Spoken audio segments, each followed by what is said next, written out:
Hey everyone, it's your man James, Mr. Quint Treasure, back again with some more video action for you. If I seem a little less animated today than I have in years past with other videos with stuff you've seen here recently, probably firstly because of again I'm still a little under the weather here with this head cold that's kicking my butt a bit, and then on top of that, today's topic isn't one that I think it engenders a lot of happiness and exuberance.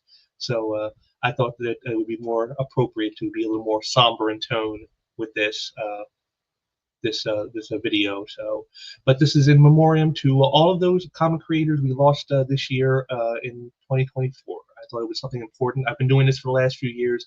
I always take time out to remember those who are no longer among us. You know that who created great works for us, who gave us so much entertainment and joy, and just a little silent tribute here, a little small tribute to them. You know, as the year ends, to give a uh, little thoughts to them and what they have meant to us for so many years. So I want to thank you all for joining me today and say that, if you haven't subscribed, make sure you do. And also please check and make sure if you have subscribed, you still are. I've been noticing the numbers going down recently. So I want to make sure you guys aren't getting unsubbed by YouTube. Also, if you like what you see here, drop a like down there and help out the algorithm. That's always appreciated. Any comments you have, please drop them below as well. I always like to hear from the folks on any given topic, especially something like this. And if you have subscribed, share out some links, and let's bring some new people in so we can try to get those numbers back up. And again, I appreciate all your support for this last year. I've really been pushing pretty hard with the YouTubing this year, and so I really appreciate all the support I've gotten, and I want to thank you all for that as the year comes to a close and we begin to look at our sights for 2025. But before we do that, again, we're going to take a step back and we're going to look back at some people who are no longer with us that did some great stuff over the decades that gave us all the joy and love we have for the comics that we've grown up with and have been reading for quite some time. So let me just get things ready here.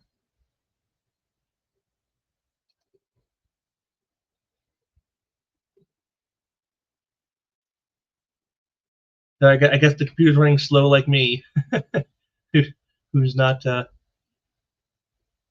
is not exactly running at full speed just myself. So get it here in a second.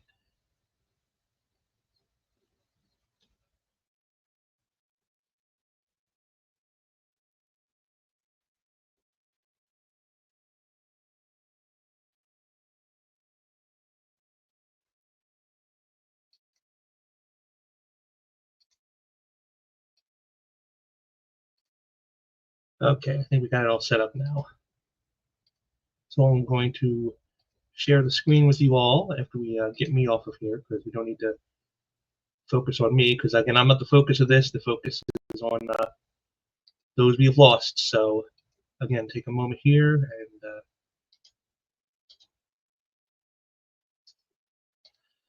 and here we go. Now this first one, Jose Delbo, this first one back on February 5th. He passed away, 90 years old. So not exactly a young buck, but definitely someone who was a stalwart of the Bronze Age of comics. As you can see here, he had long runs with like Batgirl, and he did Western comics for Charlton and Gold Key. He did Thundercats and Transformers over at Marvel. He was a Kubert School graduate. I mean, teacher from 1990 to 2005. I mean, this is a man who was very well versed in the art of comic making, and but he's probably best known by his association with Wonder Woman, who he had a long tenured run with, and just some great work. I mean, my wife is a real big fan. She she knows Jose Delbo's work very well, and she actually got to meet him. I think it was in 2013, I believe it was, at the Emerald City Comic Con. She got to meet him in person, and it was very important to me that she meet him because he was such an indelible part of her youth. You know, she had been reading Wonder Woman comics for like several years. By that point, she was about, you know, so she was really reading his stuff for quite a while. So she was very familiar with his work. And like I said, he has the classic utilitarian style. You know, you can see here it's classic comics. You know, like this image I found here for you to show you his work.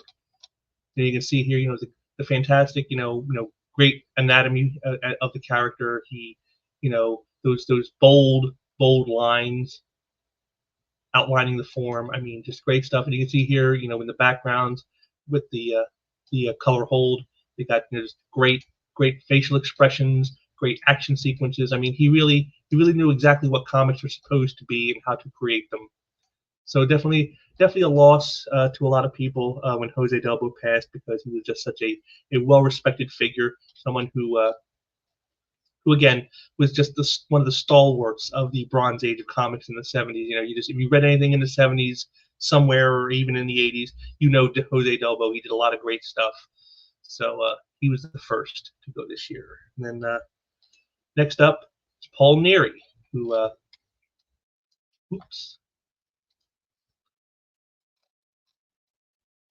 you know, is known probably best by his Captain America run, but even more so, he's probably more known for being the inker of Alan Davis on his Alan Davis's Detective and Excalibur runs, which is probably how I know him best. You know, with his inking him on Excalibur. But Paul Neary was a well-versed artist. You can see here he could pencil his own work. You know, that's what I always said about these great inkers. The best inkers you ever see are the inkers, they understand how to pencil. You know, you don't see, you may see pencilers who sometimes don't know how to ink, but you don't often see inkers who don't know how to pencil. And Paul Neary was definitely in that category of an inker who definitely knows how to do his pencils. Again, very dynamic image here from this Captain America cover. You know, very good layout, very punchy. You know, it's got a lot. You know, like the way he does the scratchiness in the background of the tombstones here. I like that little cross hatching effect to get them in there without having to draw them out. You know, that's the shortcut techniques that you know, you learn in this business. But yeah, he was pardon me. He was also an inker for more recently Brian Hitch on the Ultimates and the Authority. So again, he's worked with a lot of greats and been on some stellar runs that you know, everybody knows and everybody heralds. You know, Alan Davis's, you know, Excalibur run, the Ultimates by Brian Hitch. Everybody knows this stuff. You know, it's been made at movies and cartoons and who knows what else. But yeah, he was a great artist in his own right. And like I said, his run on Captain America is probably one of his shining examples of that.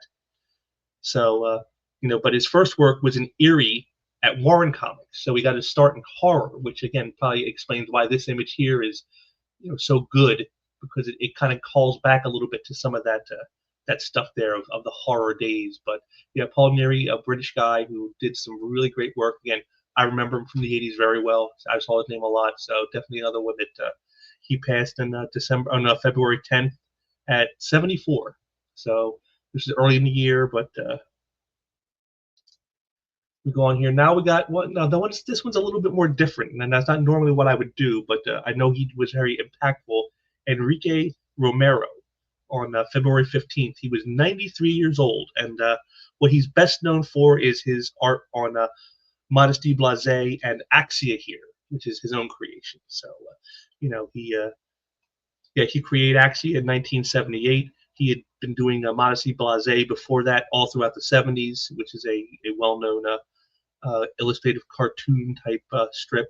So he's more of like the classic style of comic artist. You know, the ones who did like the strip type art, things like that, more illustrative. As you can see here, just beautiful line work.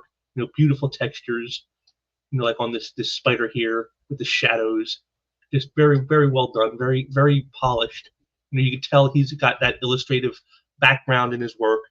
But he also in 2000 worked on 2000 in the 2000s worked on 2000 AD and Judge Dredd as Enrique Romero. So if you ever saw his art and you're wondering where's that guy at, well, that's who it is. The same guy here. It's Enrique Romero right here. He's the guy who did that. So, you know, again, another guy who worked on some stuff that is a little more off the beaten path, but again, just stuff that we still kind of know. You know, I've heard of Axia. Of course, we know Judge Dredd.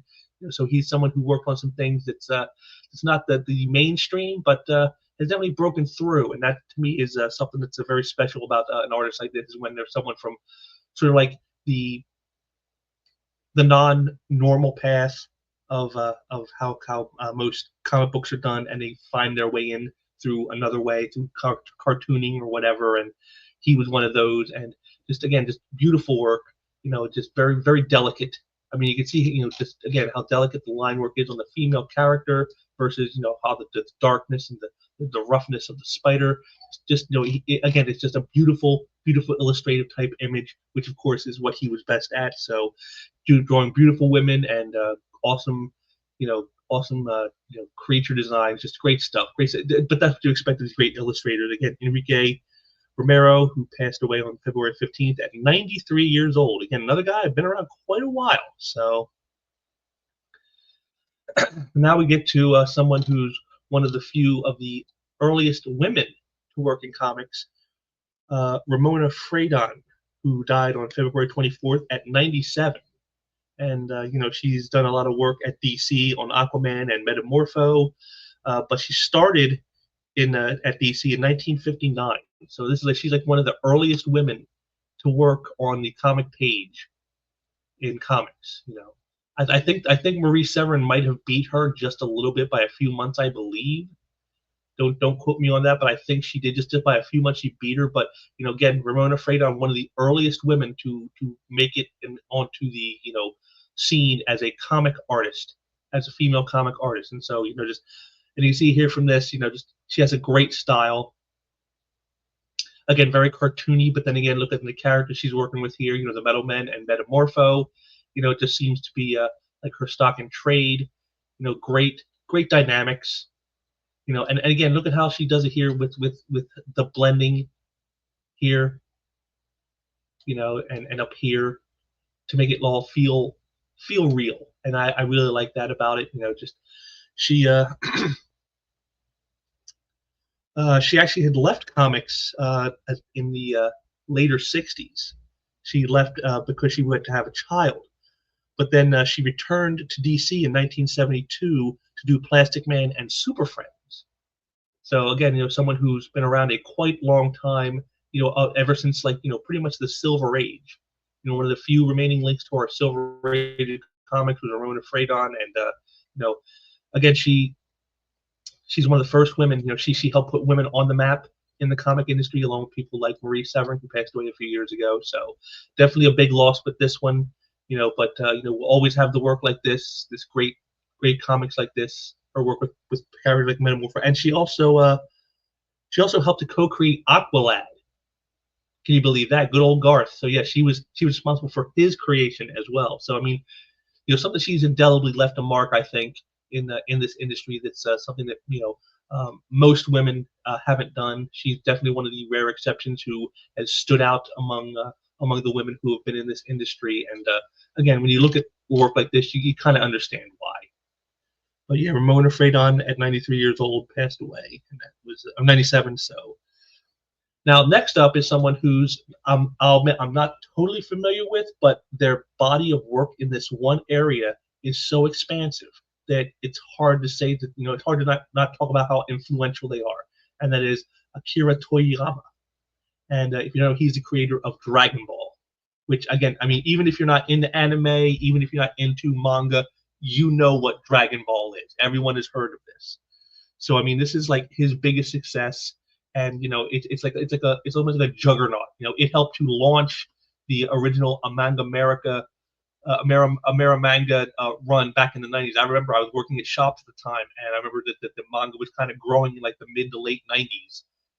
And he was part of that. He was helped to get that off the ground with his work with creations like Dragon Ball. And so just it's impossible to sit here and just see his passing and just think of it as it's no big deal, because he wasn't an American comic artist. But this shows you even people overseas can have major influence in the comics field, because his style, very cartoony, very animated. That's what we call the classic manga style. And he helped other artists, I'm sure, who were influenced by him. Maybe guys like Joe Mad and Humberto Ramos. Their styles were probably influenced by a guy like Akira Toriyama. And he had first had success with a character called Dr. Slump, which he created back in 1978 and sold 35 million copies of that book in Japan. Which that's when you're talking about 1978, that's a crazy amount of books to sell.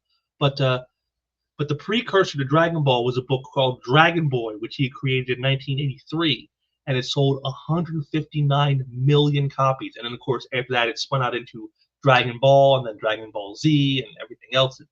And then the rest is history, as they say, because it just blew up so much. But here is a man who, you know, brought, you know, a whole new dynamic to the lexicon of comics. You know, again, like I said, this Dragon Ball stuff, it has been so influential in comics.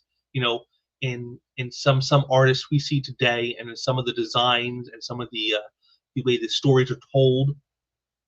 You know, is influenced by a work like Dragon Ball, and so to not reference this guy is like, it would be impossible to just ignore the vast, you know, impact he has made on this industry. So Akira Toriyama on March 1st. He was only 68 years old, kind of young, kind of on the younger side than you would expect. Now this one hurt me the most. Out of everyone who you're going to hear on this list, this one probably hurt the most when I found out about it. Was the death of Mark Doc Bright. And you know, as you can see here, you know, this is a great Iron Man cover. His Iron Man run with the Silver Centurion armor is you know, probably one of his high points of his career. Certainly my favorite Iron Man run. You know, his run with the Silver Centurion armor is great stuff. He was part of the Arbor Wars storyline and so many other great stuff during that run. But you know, he also was known for Quantum and Woody, was probably his other big creation over there at Valiant Comics. Created Quantum and Woody, kind of like a superhero, you know, humor book. You know, kind of like part superhero, part humor. But his first work was at DC on House of Mystery in 1978, and he did a 3-page story in there. That was his very first work in comics. And you know, he would later go on to work at Marvel on Power Man, Iron Fist, G.I. Joe, and do Icon and Green Lantern at DC. So this is a guy who was, again, very well versed in the industry. Everyone knows who Mark Bright is. We've all seen his work. And again, just to me, it's the power. I mean, like this image right here. So you look at the power in that image. You know, the definition. You know, it just screams comic books to me. You know, it's action packed. It's just, this is what comics are supposed to be. And you know, he was a great artist. I really wanted to meet him because I so loved his work on Iron Man at this time, and just never got to meet him. And now I won't, which is kind of a sad thing for me. But you know, it's just, but we'll always have the work. That's what you have to console yourself with all this stuff. But we'll always have the work with these guys. You know, they may be gone in physicality, but their work will be here forever. So yeah, Mark Bright passed away March 27th at 68 years old. Again, kind of on the young side. It took everyone by surprise, I think. But said no, none more so than me, because I was definitely surprised to hear about his passing. Then next up, we have another woman who passed away. Another woman who made quite an impact in comics, Trina Robbins, who passed away on April 10th at the age of 85. And of course, you know, this is probably one of the biggest things she did was the Legend of Wonder Woman miniseries. Again, something my wife would probably be very well versed in. And in fact, she got to meet Trina Robbins many years ago. I think it might have been 2000. I want to say 2005 or 2006, and got her to sign one of these Wonder Woman, Legend of Wonder Woman comics for her.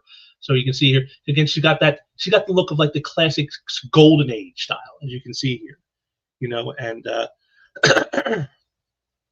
pardon me, she co-produced a comic called "It Ain't Me, Babe," which was the first comic done all by women. So it was all women working on the book. There were no men working on the book whatsoever. So she's been very much you know, a integral figure in the women in comics movement.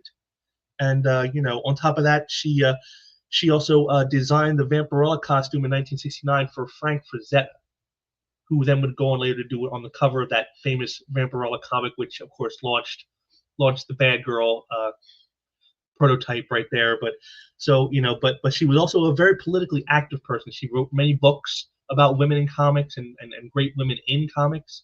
So she was very much someone who was very much about, you know, promoting women in the industry.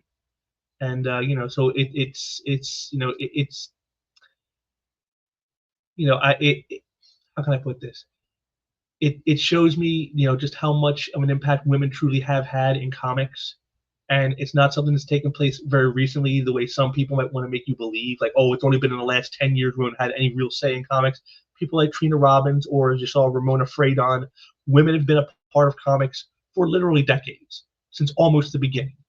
And, they've had impact, far and wide, from writing about them to creating them to creating, characters and things that we all remember to this day. Again, are we ever going to forget Vampirella's costume?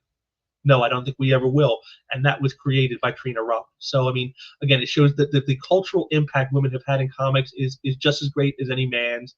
And, it's not a recent development. It's not something that can be, should be ignored or shoved aside. It's very much something that has been going on for quite some time. And, again, just another very talented woman who helped get women more recognition in the industry, and created some great works along the way herself. So definitely another one, the great Trina Robbins. And we have up next here is Don Perlin.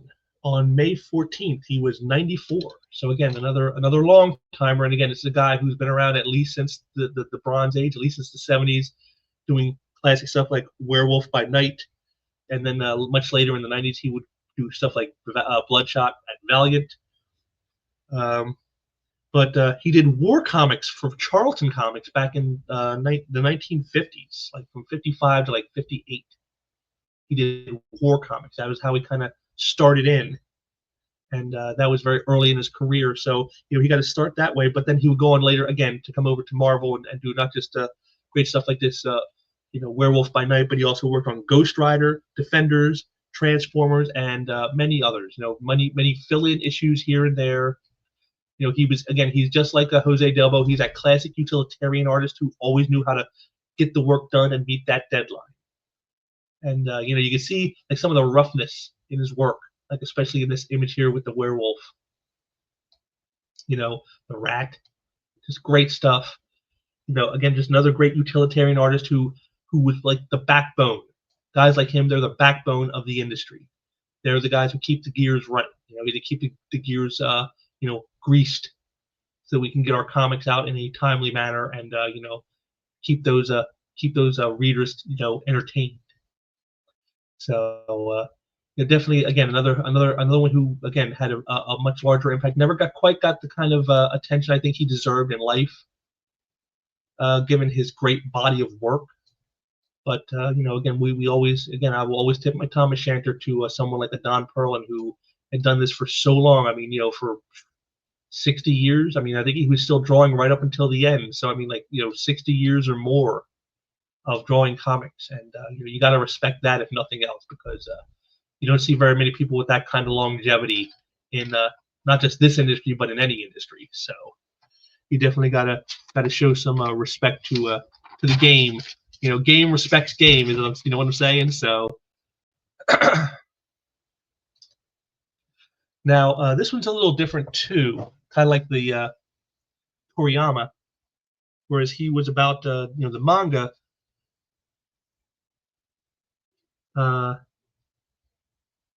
Peter Bennett here, he was more in the animation department, but he did do some comic work, writing some stories for SpongeBob, which he was also the worked on the cartoon series. He was the background painter for 182 episodes from 1999 to 2014. And on top of that, he was the main art director for the series for 161 episodes from 2005 to 2021. So this is a guy who very much was in that whole kid style of art. You can see right here, SpongeBob is got that, the classic Nickelodeon vibes right there. It's just, and these are guys we don't think about, very much at all, because they don't do a whole lot in the realm of like the more major stuff, the superheroes or the main tenants. They're working at the big companies, Marvel, DC, Image. These are guys who work at smaller companies, who work in animation, and yet they've conceivably had more impact than the guys who we know from the comics. Because I can't have any times I'll be watching some old cartoons and all of a sudden I'll see a comic book artist and I'm like, hey, I know that guy. I've seen his work. I never knew he did animation, and yet they were doing that probably even before they were doing the comics. And so, he's definitely on that level. Peter Bennett, he died on May 17th at only 56, which is a little disconcerting to me considering I'm turning 51 in just a couple weeks here. So, yeah, very definitely much on the young side, but he was, a lot of great people who were working with the show all came out and sang his praises about how great he was, And so then again, just another guy who understood. He seemed to understand how to get stuff across to kids and to adults. And again, this is something that's very much kind of lost in a lot of today's modern stuff. Is they don't know how to write it in a way that's appealing to kids and to adults. And yet, Peter Bennett was of that kind, that type who could do that. And so, definitely a major loss, for those who loved, great cartooning and great comics. So next up here we have, now this is one who you probably haven't heard of very much. This is Jose Ramon Bernado, who died on June 6th at the age of 59. And he didn't do a lot of comic work, but it was kind of like a period where he did it in the late 90s, working on books like Superboy and Justice League Task Force and a few other things here and there. In 1990, he worked for Disney's European publisher Jose Canova's Comic Cup studio, and he drew stories for Robin Hood, Peter Pan, The Rescuers, Jungle Book, tons of the Seven Dwarfs, all kinds of stuff. So this is a guy who worked in, like, again, kind of more towards the animation side, and he said you can see from his style here on this Superboy cover. And here he went under the name Ramon Bernado, but his full name is Jose Ramon Bernado. So, and you can see here he got the very angular lines. You can see right here in the hand and in the mouth, in the ear. See those sharp lines. That to me speaks to animation right there, because you see a lot of that in animated type work.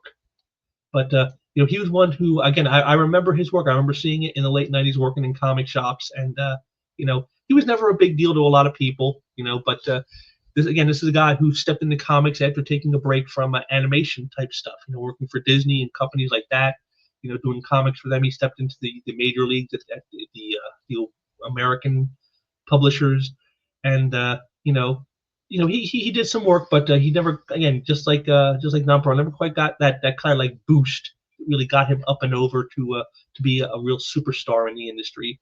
But I just want to take a moment out here and say that I remember his work. I remember his work on Superboy was probably the work I know him best for during this run when Superboy was basically like the Peter Pan of DC Comics. Kind of funny since he was the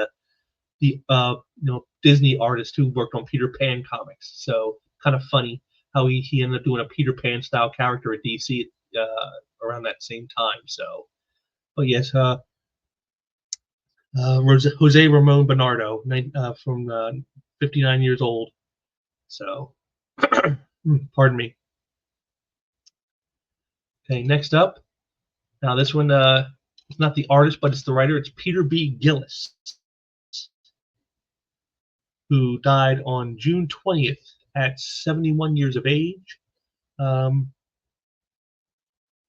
What he's probably most known for is his work on The Defenders and for Strike Force Moritori.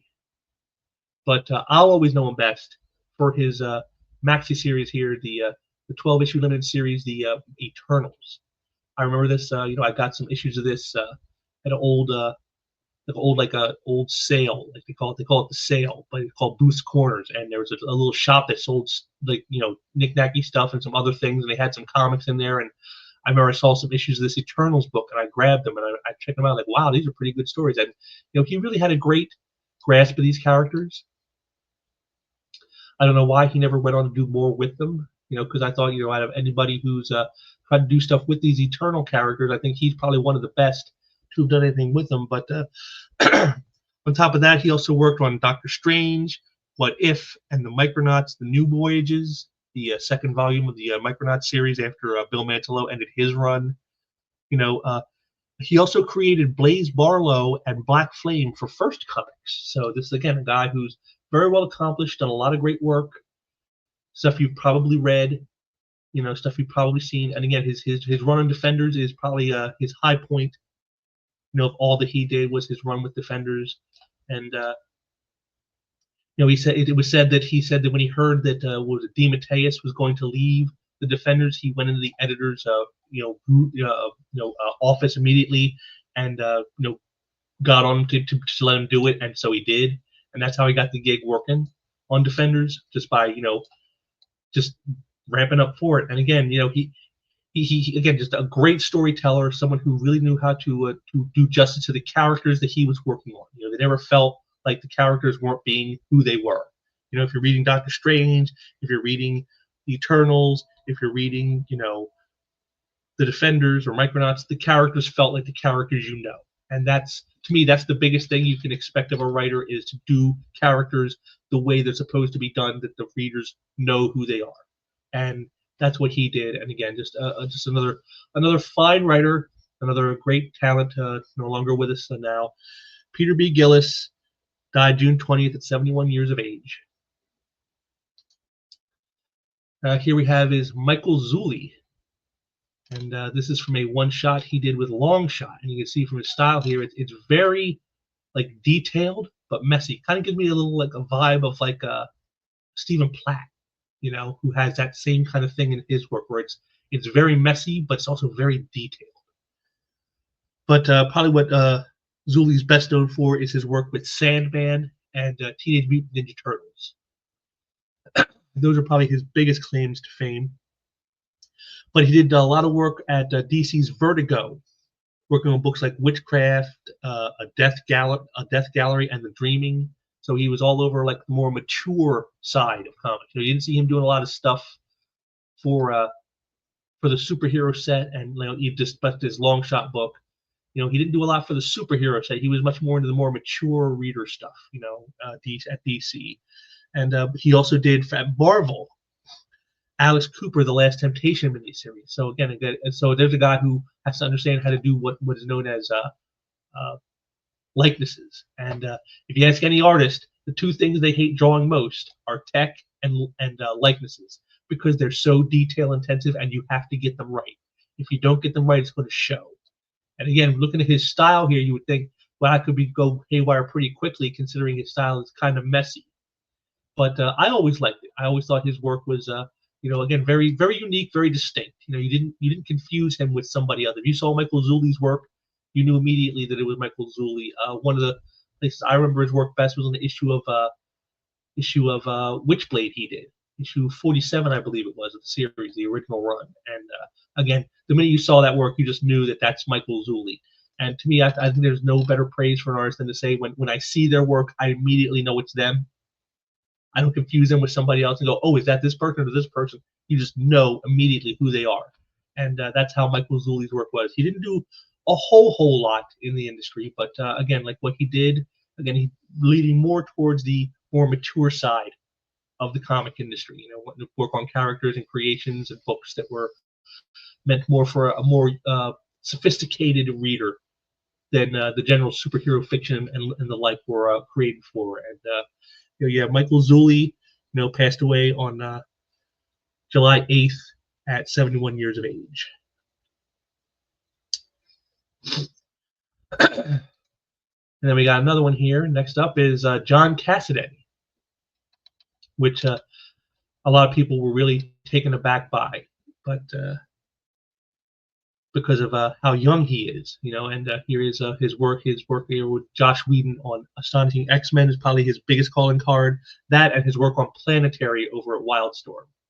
And as you can see here, again, a guy who very much understands the mechanics of the superhero comic and how to lay out a great image like this. Just a great, splashy, sort of in-your-face type of image. He worked on Captain America, The Uncanny Avengers, and Union Jack at Marvel. He worked on Hellboy Weird Tales at Dark Horse, and he actually worked on Action Comics 1000 at DC. So, he's getting a guy who got a lot of work on books that, again, a lot of people have read. Everyone knows his work on Planetarian, Astonishing X-Men, Captain America, Uncanny Avengers, Hellboy, Action Comics. These are all books that everybody knows. And so he was very fortunate to get a lot of work working on very well-known properties, which I think is what helped launch him so highly among the comic set, of recognition. One of his earliest works, I remember, was an issue of Ghost at Dark Horse. He had done an issue of that. And that was after having, I think, done a couple covers before. So he'd done a little bit of work with that. That's kind of where he starts to get in. That's like the late 90s. And he just kept ramming right on through up until the present day. And he passed away on September 9th at 52. Again, very disconcerting to me, who's about to turn 51. So, but yeah, John Cassaday, he was kind of a surprise. A lot of people didn't expect this, because he was so young, and people probably thought he had at least a good another 20 years of great artistry to bring, but it was not meant to be, I guess. But we'll always have stuff like this to remember and buy. He's left his indelible mark with some creations that have stood the test of time and are still fan favorites to this day. And then we go from one surprise to another.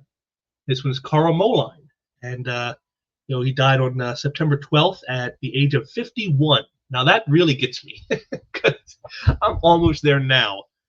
But yes, very young he died, but he's probably best known for his work on the Buffyverse, doing seasons 8 and 9, and Fray, and of course over CrossGen, Route 666, like this image right here. And this shows you kind of like his style. He's got that whole horror edge to his work, which I guess when you're doing books like Buffy and Fray and Route 66 is definitely what you would want. But that isn't to say he wasn't any good at the superhero set or anything like that, because over at Marvel, he did work on the 3rd volume of the Rogue series. And he also did the miniseries The Loners at Marvel, which was about a bunch of loser superheroes, second tier characters coming together and forming a sort of team. And over at Dark Horse, he worked on BPRD, again, more horror type stuff. So his work was definitely much in like the darkness. And you can see that again, like from this cover image right here, you can see how much that informs his work. I mean, look at the shadows in here, how deep they are, how rich, and that's, I remember reading Karl Moline stuff at CrossGen. I really enjoyed his work on Route 666. I couldn't imagine another artist doing this book. His style is just, to me, is so endemic to this book. And so, definitely. But again, just like with Cassaday, it was a real surprise when he passed because he's so young. Again, 51, not a guy who had had the longest of careers in comics. But again, he made his impact. I think he did some stuff. Like I said, especially with the Buffyverse, that was his big calling card. He was working on that at the time when that stuff was hot, when everyone loved the whole Buffy universe stuff. So he definitely got his time there. And so, but again, another one gone way too soon. 51 years of age, Karl Moline. But like I said, we still have the work, but the man is no more. And now we get to nearing the end here. Now we got Greg Hildebrandt, who again, if you guys don't know that name, you can see right here, this is Adam Kubert's pencils, but it's painted by Hildebrandt. And that's what he was known for, the painting style. Like this right by here in the back, this is his work. And to me, this is probably the one cover of all his stuff that I remember the best, is this Wolverine number 90 cover. I just love that image. Just beautiful, beautiful stuff. But, he also did work for Heavy Metal and for Magic the Gathering cards. And, he also worked on a Lord of the Rings calendar. And, of course, probably his best known work is his work with his brother Tim, where they did the Marvel Masterpiece card set, which we all remember from like the mid-90s, that set of cards with just beautiful painted card art of all the great Marvel characters, just like this right here. And it was just beautiful work. I mean, look at that color. I mean, this is a guy who definitely has the color theory down pat. Very intense. Just beautiful work, beautiful blends. Like right here on Super, going from the dark right up into the light, just beautifully done. This is This is the kind of fine, almost fine art style of work, and you don't see this much in comics. The comics don't usually reach this kind of level most of the time. But he was one of the few, I think, who could do that, who could elevate even superhero comics to something more than what they were. And he passed away on Halloween this year at the age of 85. His brother Tim had died a few years earlier, but he died this year. And again, just a tremendous loss, a great talent, one of the best painterly artists in comics, I think, ever. Right up there with guys like Joe Jusko and Boris Vallejo and Frazetta. He's right up there with them as far as I'm concerned. His work is just so masterful, and it's again just a real loss to no longer have him with us, to see great images like this. Now, the last person I have here isn't so much a person who's known for comics, but they have been connected to comics in a number of ways, and that is James Earl Jones. Now, we all know what he's known for here, as you can see right here, the voice of Darth Vader, who's like one of the most evil characters ever to be created in the history of cinema or any other type of entertainment medium. But he also has some contact with comics, because he was also Thulsa Doom in the original Conan the Barbarian series with Arnold Schwarzenegger. So he has that. He's also done a lot of great animated voice work, most notably as Mustafa in The Lion King from Disney. Of course, he's done a lot of other great movies. One of my favorites is Coming to America with Eddie Murphy. That was a great film. I loved him in that. But yes, it's a man who we all know that voice. Whether he's doing Darth Vader or Mustafa or whoever. The minute you hear those deep, rich baritone tones of his voice, you know who that is. You're like, oh, that's James Earl Jones. And from all accounts, he was a very well-respected artist of his craft.